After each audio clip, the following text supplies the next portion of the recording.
Hi, everybody. Welcome back to the Milligenics podcast this week. You've got Master Roshi in the house and my good brother. Sensei, baby. So, today, what we're going to be talking about is going to be isolation, but not just isolation, a healthy isolation. And as many of you know, of course, you're probably feeling these pains at the moment. I know I can personally say that. I think as this thing goes on and on with this pandemic, I'm starting to finally feel some of those effects in terms of the isolation and the lack of socialization that we used to have in a greater capacity than we do now. How about you, Sensei? How do you feel with the isolation going this long now? You, I when I first left work 11 months ago now, we thought we were going to come back in 2 weeks. We all hugged and we said, our goodbyes and say, oh, no worries, I'll see you back in 2 weeks. And now some of those people that are no longer have moved on to other places and other things because life has changed. So even when we do go back, it will no longer be the same because there's going to be new people in and some people that had decided to move on to other opportunities, to warmer climates also. Uh, so I have my good days and my bad days, and all I can do is try to manage my mental health. That's all I can do. As you know, Master Roshi, and of course our viewers, I mentioned that at one point in my life I suffer from depression, and the way I was able to get out is I read a couple of books and that helped me through it. But I remember reading that once you have it, you're prone to getting it again if you're not careful. Mm-hmm. So I am always on top of our mental health because I tried my best not to go down that rabbit hole anymore. Mm. So look, in order to prepare for today's podcast, of course, I'm going to share some of my tips that I do, but also I did a little bit of research, and so I got some of this information from crisistextline.org as well as the cdc.gov, and with that information along or complemented with my experience, I'm hoping that I can share some really good tips to help you along in this journey. We're going on a year pretty soon. I think we went to isolation, to quarantine around, I think it was March 16 or March 18th of 2020. Right. And we're just 1.5 months shy from that. Mm-hmm. Maybe actually, yeah, a month and a week shy from that.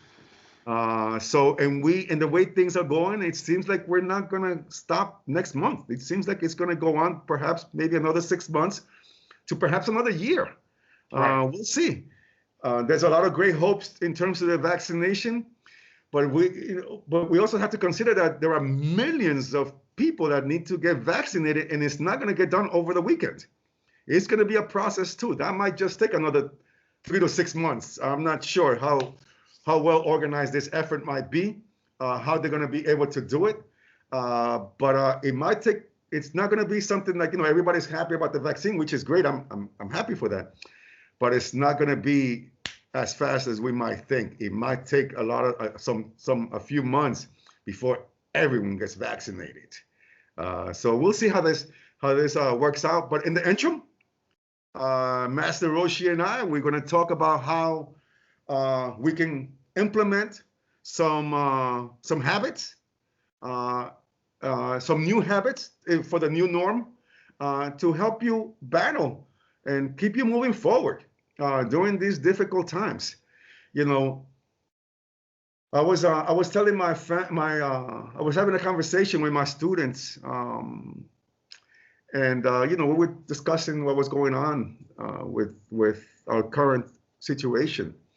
And I mentioned, that we have to be really careful because prisoners, for example, the second highest punishment right? So the number one punishment is basically death, right? That, the death penalty. Mm-hmm. That's like the most extreme punishment. But the second extreme punishment is isolation. Mm-hmm. They take you from the population and they put you in a cell all by yourself for a month or 2 months or whatever. And that really is one of the worst ways to be punished. So realizing that of how powerful isolation is, we need to keep track of ways of trying to cope with that. And how do a lot of these prisoners deal with that type of isolation is, you know, uh, um, meditation and exercise is one of those, is basically the two tools that they use to keep themselves from going crazy when they're back out into the population of the prison setup. So this is not something that we should take lightly. A lot of times we think the little things don't count. Like a phone call, or we some of us prefer texting. Some of us prefer scrolling, Mm-hmm. right? We scroll and scroll and scroll. And what do we do when we scroll or post? What do we do? What do we get out of posting? We get a couple of hearts, a couple of likes, but there's still no interaction. It's still a dry environment. And if we're watching other people's posts, what we're doing is we're watching other people live, Mm-hmm. and we're not living ourselves. So one of the things that we can do is sort of implement some basic habits that we can do on a daily basis to manage our mental health. The way we manage our diet, the way we manage our checkbooks, this stuff gets done daily. Uh, so does our mental health. We have to do this daily, not once in a while, not wait until we're down and out. No, try to keep it daily so that you can stay at a positive frame of mind to help you move forward. Yeah, it's gonna be interesting, Sensei, when we do get back and we start to see the changes that have happened to the people that we know, our friends, our colleagues, our loved ones that maybe they want to abstain from us. They don't want to see us because they're so afraid to be around us. And what does that do to them? And also ourselves, the fact that you can't see those people. But to add to that list, Sensei, about, the prison, I would add a third one to that, and that would be, given what we're going through right now, we're losing people. We're losing a husband or a wife or a loved one. And as a result of that, we've kind of gone into an involuntary isolation, right? So imagine, if you will, that it was just you and your wife, and that was it. The kids have grown up, or, they're not around, and now you're so used to having a partner that's not there anymore. How do you cope with that? So we're going to talk about some of the things that hopefully can be useful to people in a situation like that. There's other things as well. It's not just necessarily a relationship kind of thing. It could be a society type of cultural, sort of element to it, which we'll get to. Japan's a really good example of that in terms of isolation and what they do, but we will get there. Um, so, what are some of the good things about healthy isolation? I'll kick this off, Sensei, with just one. And we've kind of like touched upon it here and there throughout our shows. And that has been that through this pandemic, it's kind of been in a good way, right? We have to look at the positives of it. One of the positives is that this is sort of helping us confront who we are and help navigate around some of the toxic people that we're around, right? Or the toxic situations. Maybe we had a lot of drama with our family members in the past, right? And now that we're stepping away, right, because we can't be together all the time, it can be useful to say, you know what, maybe, whatever drama I had with that person just wasn't worth it. Or, what can I do to avoid that in the future? Maybe I should just avoid that person altogether. So I think those are some of the positives.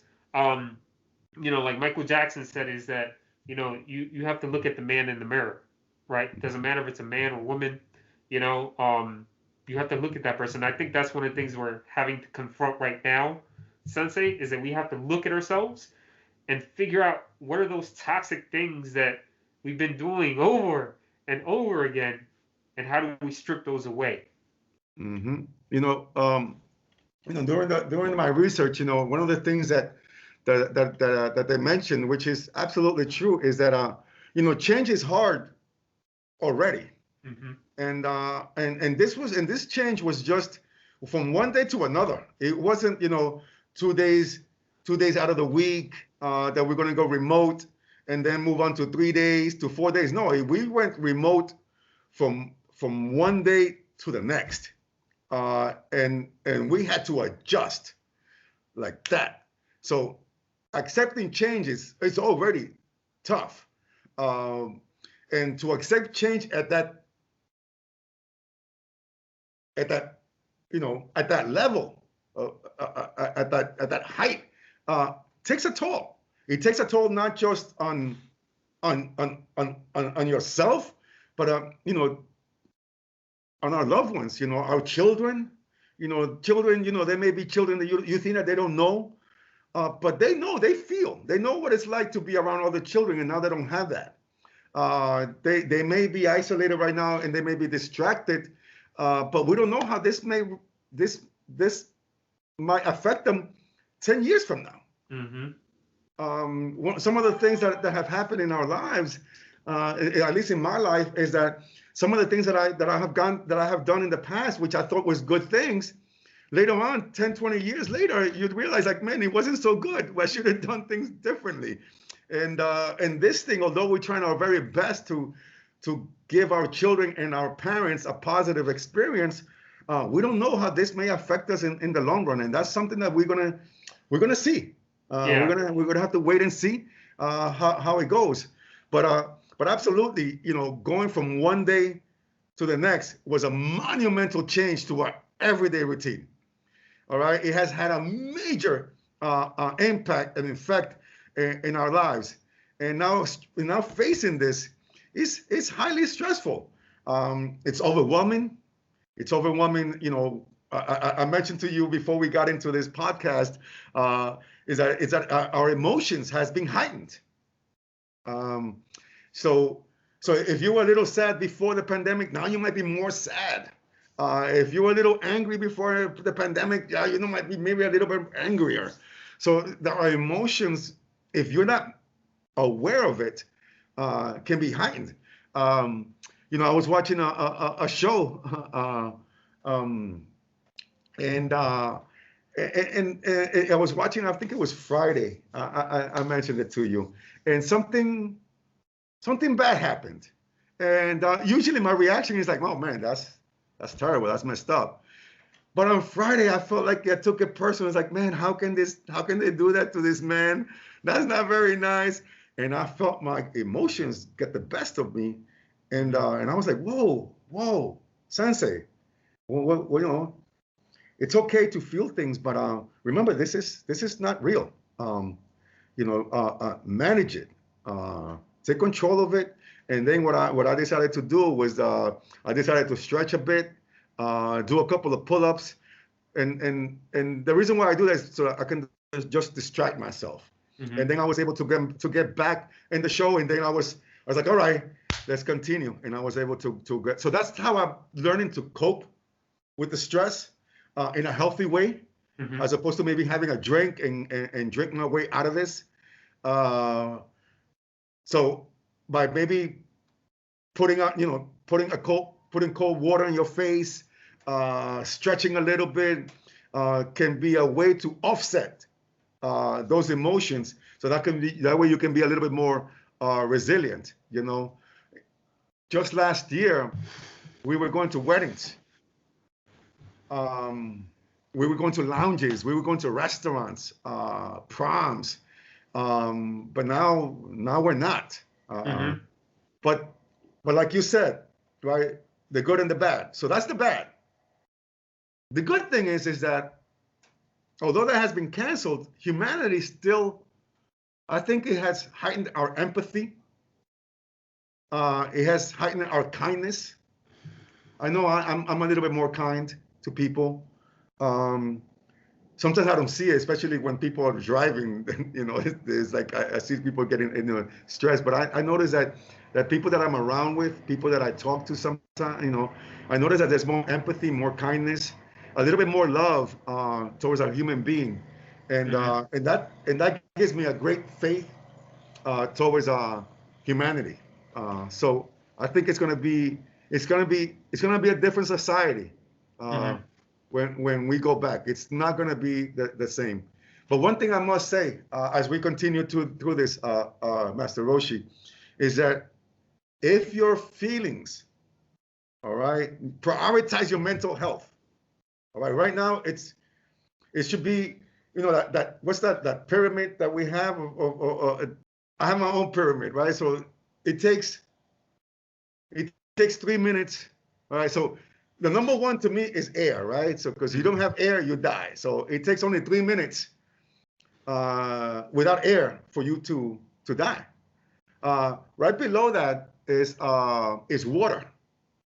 Um, it's usually 3 days without water before you start feeling those high levels of dehydration and eventually die. And it takes 3 weeks. So, and then below that is food. And it takes 3 weeks without food for your body to break down and then eventually start dying. And I think it takes 3 months now of isolation that if you're not making conscious efforts, uh, that you start feeling the mental stress. So that's my own pyramid. That's Sensei's pyramid. Okay, we have to make sure that those four components in our lives are well managed, so that everything else can work itself out. All right. Correct. So if you're feeling overwhelmed, that you're having thoughts about, again, like we've done it in the past, suicidal thoughts, if you're having thoughts about hurting others, call 911 immediately. Okay. Because you need a little bit of health, a little bit of help besides your own, and it's okay. There is nothing wrong with seeking help from a professional. Yeah, and it's interesting that you bring up the issue around prisons because that's all we had in terms of a reference to before.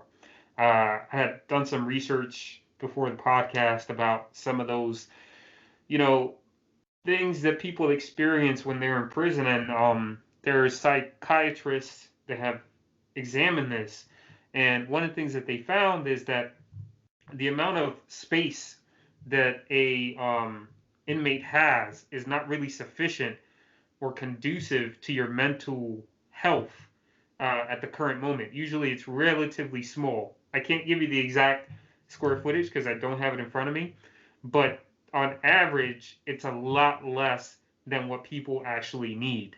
And after a month, they've done tests on this sensei with rats, right? And it's kind of interesting because after 3 months, they can't do the experiment any further because of rules around like experimentation with animals. So after 3 months, they have to stop it. But what they found was that after a month, the body can kind of compensate and cope with the fact that you're in solitude, um, in a very tight space. But what they found was that in mice, after 3 months, what starts happening is that it starts damaging the nervous system, right? And the mitochondria that you have and the axons, just the molecular biology, starts to have an impact on you. And the doctor that I was watching, he was like, in the beginning, that's what leads to a lot of psychiatric issues, is prolonged solitude, right? So why I say this, because this is an experimentation on a grand scheme, if you will. Granted, we have a lot more freedom than inmates do because we can go outside, we can call people and not have to, use money to pay for phone calls and things like that. And so it's interesting because this is an experiment, Sensei, and again, it's going to be interesting to see. I hope, like you said, yes, people in your view seem to be a lot more friendly right now. I hope that they stay that way. Yeah, yeah. After all is said and done, so it's going to be interesting. I want to see how this pans out. In Right, the because it's only been a year now, so we'll see what happens in 6 months or 8 months, or maybe even another year. right, right. But one of the things that I saw on these websites that I did some research, and also which is exactly the things that I have said. Okay, it's get out of your house, get some fresh air, preferably while there's still sunlight. Hmm. Don't wear shades unless the sun is so powerful that you have to wear shades because your eyes might tear. That happens. That's happened to me. Where it's so sunny that I have to put on my shades because my eyes are too sensitive and they start tearing. Hmm. So if that's the case, then yes. But if it's not and you can cope with it, do not wear shades. Let the sun get inside of you. Um, Make sure that you prioritize your mental health. Okay, um, if you're a student, stay on track. Continue working on yourself, even though it may seem like the world has stayed still. Continue moving forward. Stick to a schedule or routine. That is so important. That's also what I do every day. I follow the same routine. Maybe yesterday when I felt a little bit, was it yesterday or the day before, when I felt a little bit less than perfect, less than good. Um, it was big because I didn't follow my routine. I didn't work out. I just kind of like stay still. I was so tired Hmm. that I didn't follow my routine, and I think maybe that might have affected me. Who knows?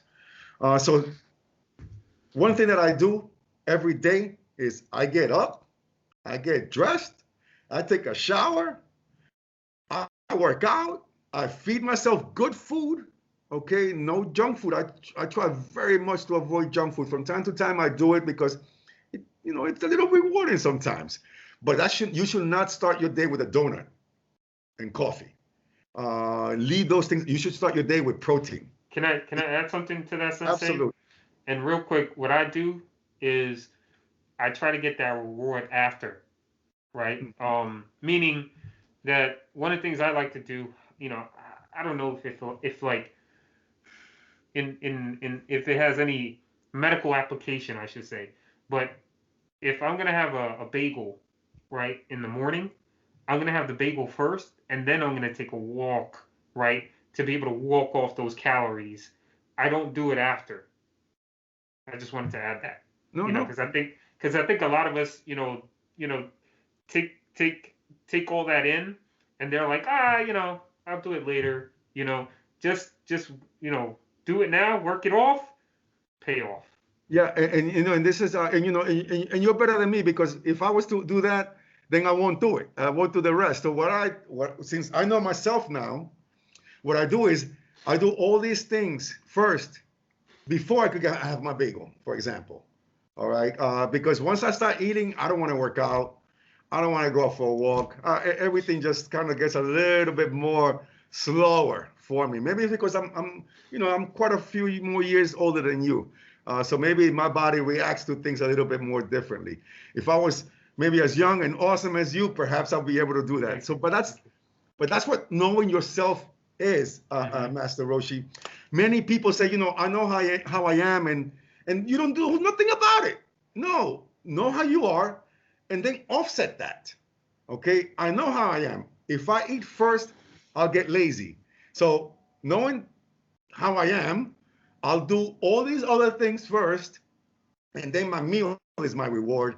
And then I'll get lazy, and then I was like, that feels fantastic. But I got the workout, I got the shower, I got the shave, I got all these things out the way first before I do that.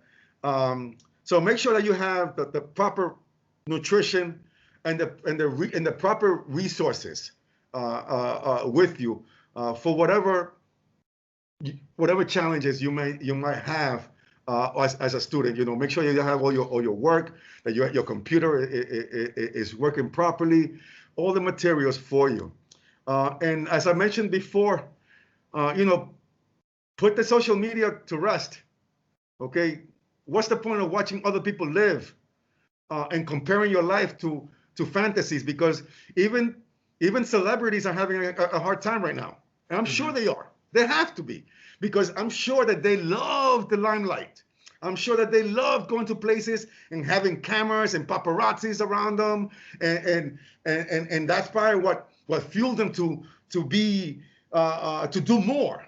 All right, but now I'm sure there's no paparazzis. I'm sure there's no red carpets being laid out for them. So for them to go from a high social standards to now low social standards, it must be hard for them too. So don't think that, because people are posting things, oh, look at me, look at that. A lot of times people just get in front of a fancy vehicle, and they take pictures of themselves in front of that fancy vehicle, and it's not even theirs. Or many times they rent a Lamborghini and they post themselves as driving a Lamborghini, but it was just rented for the weekend. Okay, so don't compare yourself to others, because some of it might be true, but a lot of it may not, and you don't know the difference. So don't try to decipher it. All right, just keep it moving. All right. Yeah. I'm sorry. You wanted to add something? No, I think the important thing for people to take away from what you're saying, Sensei, and what I'm trying to make or was trying to make a point of, and we're on the same page here, is that I think you have to know yourself. You have to find yourself. And before this pandemic, maybe we didn't have the time to do that. To sit down with ourselves, right? Nobody around, no interruptions, just complete solitude. And now we're finding out, you know what? That's not so good. That I was doing that. And maybe this is good. But when we have the ability to do that, it's called the capacity to be alone, right? We have to know what that is. I agree. So yeah, so be aware of those things. Okay, everybody, including celebrities, are going through this. All right, nobody is out of this. I'm sure it must be hard for them too, especially being, having 10, 20 years of the limelight. Pardon me. I know for me, I didn't have that kind of status, but I will fuel myself.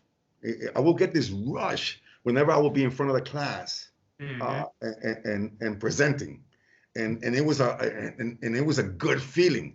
It really is, and I still get a little bit of that through our remote teaching, remote learning.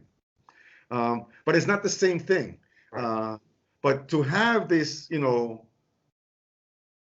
this high status, right, as a celebrity, where people ran to you when, in a restaurant and maybe pulled a chair for you, you'll have the best menus, the best wines, the best all of that. You can still have that, but no one's around to share it with, or it might be limited. I'm sure that they have their parties, and I'm sure that they're doing their thing to keep some kind of normality. But I'm sure that a lot of others may not be attending because they're afraid. So even though some might be participating quietly, in someone's mansion, like, hey, let's get together, a few of us, 20, 30 of us, instead of the 100 or 200 people that they probably had before. Now it's down to 20 or 30. They will still have to be careful in terms to, what they do. You don't want to, I don't know, it might be difficult to get into a pool, while all of this is going on. Right. Because that sounds like a Corona soup, right? Everybody in the pool party, and it's like, oh God, oh, Corona soup. I don't know. So you're not alone, all right? We're alone, but we're together in this challenge. So as for parents now, again, I'm going back to some of the things that I did some research.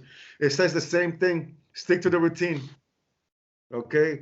So students and parents, same thing. They stick to the routine. It is helpful. Our everyday routine has flipped, uh, but we need to try to keep it as normal as possible. Yeah, can I speak to that, Sensei? Because I have a daughter. Absolutely. So I think it's just, in a short, sort of sweet way, is basically you give them something forward to look at every single time, right? There's a lot of things closed. There's some things that they can't do, like we used to do before, like going to the pool, maybe during the summertime, or even indoors, during the winter time. Some people might joke and say, well, the chlorine is going to kill the COVID, but you still don't want to take a chance. But overall, like, you still want to give them a routine to look forward to doing something every single weekend or every Mhm. week, instead of being bored home, because of this sort of isolation. Yeah, yeah, absolutely. It's not easy for parents or for the students. And parents, you need to be kind to yourself too. Okay, you can't just. I get it. We put a lot of effort into our children, and there's nothing wrong with that. Okay, but remember that without your mental health, you're gonna do damage to your children. So take make sure that you're taking care of yourself, so that then when you're able to take care of your children. Don't go and completely focus on your children without putting some attention on yourself. Yeah. Right, and that goes, not just for your mental health, but also for your eating habits and everything else, because you want to live a long life so you can perhaps see your grandchildren, and also see, and see this, continue living our lives. All right. So be flexible with that. Don't just realize that you have to be number one for everything else to happen. Did All I right. interrupt anything? So be kind. Um, Also, all right. Try to avoid those. Um, Try to avoid alcohol and tobacco and drugs. I know it's hard. I get it, but you don't want to mask the feelings. You don't want to mask the feelings, because all you're doing is burying them. You're not dealing with them. So stop with watching the news all day long. You know what's going on. The pandemic is going on. That's what's going on. All right. Why continue having this feed? It's like I tell my students, manage your cookies. Just the same way the cookies in your computer, we have cookies here too. You put one thought in here, and it manifests another thought similar to that and similar to that, and continues and continues and continues. So we have our own internal cookies, and we have to manage our cookies so that we can have a good balance of the world. Because if we're going into one direction, our cookies can damage us. So take breaks from watching those news feeds over and over again. Watch it once, know what's going on, end the story. Turn it off and watch something else. Make sure you take care of your body through stretching, deep breaths, long walks. We spoke to Sean a couple of weeks ago, and he has been able to manage his mental health through long walks. So I recommend that a lot. And take time to unwind and connect with others. Call your parents, call your friends. Today I spoke with a friend of mine for about an hour and change, and it was wonderful. Okay, that experience fueled me. She was so inspiring. Okay, that after that I felt like I was able to take on the world. And soon after, I was here. We were here at this podcast, and now I'm able to share my energy. And another thing too, Master Roshi, um, help others. Help others cope. You have friends, you have family members, help them out, because by you helping them, you also helping yourself. One thing that I notice about coaching is that as I'm coaching others, I'm learning ways of how I can deal with my own demons, with my own challenges as I'm talking. It's funny how that works.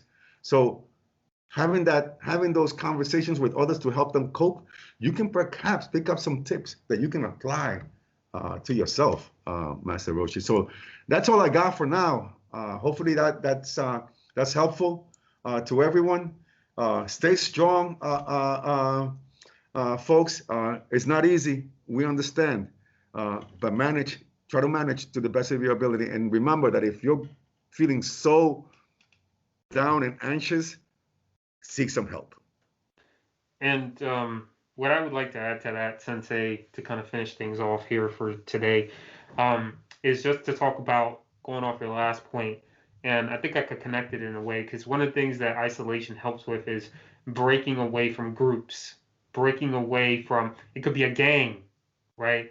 It could be a social clique, that you've had, and it wasn't healthy for you. You maybe you were bullied, you're part of a group of bullies, and now that you're not in school, you're starting to see and reflect, wow, like I did some really devious, mischievous things, with these people, and that's just not me. So, I think you can kind of relate that back to what you said about the news too, because the news itself is a group, right?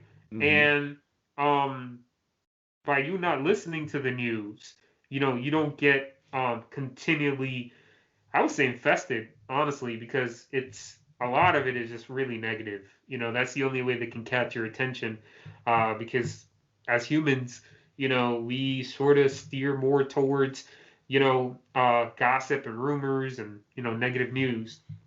So cutting away Absolutely. that is really helpful.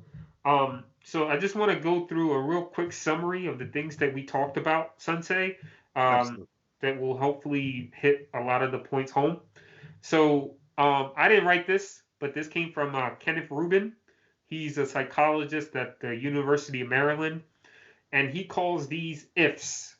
And the ifs have to do with being able to cope with solitude productively. So in order to do that, solitude is only productive if it is voluntary, if it can regulate one's emotions effectively, if one can join a social group when desired, meaning when we come back from, or even now, I know you still go to like your salsa sort of lessons and things like that, but, it could be like a soccer group, football group, being able to do that, and hopefully not lose that because of the fact that you're by yourself all the time, you know, you have to be able to do that. And also maintain positive relationships outside of your own solitude, meaning calling your mom, calling your sister, calling your friends every so often, and not just completely isolating yourself.